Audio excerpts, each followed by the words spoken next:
Hey, welcome to The Explainer. Today, we're going to dive into a really fascinating idea in AI. What if it's more important for a model to know when it might be wrong than it is to just always try to be right? We're digging into a paper that really gets at the crucial difference between simple accuracy and genuine confidence. Think about any AI you use, whether it's your phone's camera or the spam filter in your email, it's constantly making predictions. But have you ever stopped to wonder, just how sure is it? And more importantly, how much should you really trust any single one of those predictions? Because that right there is the heart of it, isn't it? I mean, getting the right answer is great. It's useful. But knowing when an answer is solid versus when it's just a wild guess, well, that's a whole other ballgame. That's real power. Okay, so let's dig into the core of the issue here, what we can call the confidence problem. Why is it so incredibly hard to know if an AI is actually confident about one single prediction? It's pretty easy to measure an AI's overall accuracy. If it sorts 99 out of 100 emails correctly, we say it's 99% accurate. Simple. But that number tells you absolutely nothing about that one specific email that just landed in your inbox. Is it part of the 99%? Or is it that 1% slip-up? Now, to deal with this kind of problem, researchers have this really powerful tool in their toolbox. It's a classic algorithm, and it's designed for exactly this kind of separation task. One of the real go-to algorithms for this is called the support vector machine, or SVM for short. The best way to think of it is like an expert line drawer. It looks at all of your data, every spam email, every normal email, and it figures out the absolute perfect place to draw a line to separate the two groups.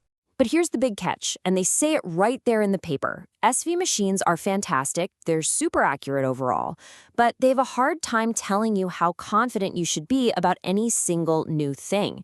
They'll give you an answer, sure, but they won't give you a reliability score for that specific answer. So, okay, that limitation means we need a totally new way of thinking about this. And the researchers behind this paper came up with this beautifully simple, almost philosophical way to solve for confidence instead. So instead of just slapping a label on a new email, their method, it's called transductive learning, runs this really clever thought experiment. It basically asks which answer makes the most sense in the bigger picture. Here is the gist of how it works. To classify a new email, the algorithm creates two imaginary worlds. In the first world, it just pretends the new email is spam. We'll call that class -1.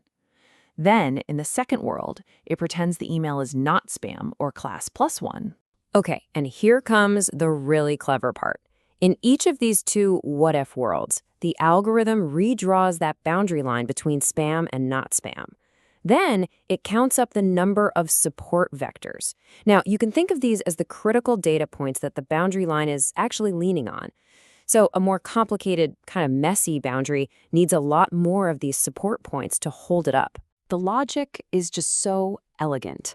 Whichever one of those pretend worlds gives you a simpler explanation, meaning it needs fewer of those support vectors to draw the line, that's considered the more likely reality. A simpler story is just a more believable story. So the algorithm makes its prediction based on whichever label creates the tidiest, least complicated picture of the world. All right, so how did this super clever confidence-first method actually do in a real-world test? Well, this is where things get really interesting, and the answer is probably not what you're expecting. So they took a classic machine learning problem, telling the difference between a handwritten 2 and a handwritten 7. They gave both the standard algorithm and their new confidence-focused one 100 new digits to classify. So you're probably thinking, okay, did this new method that's all about confidence actually make fewer mistakes? Was it more accurate?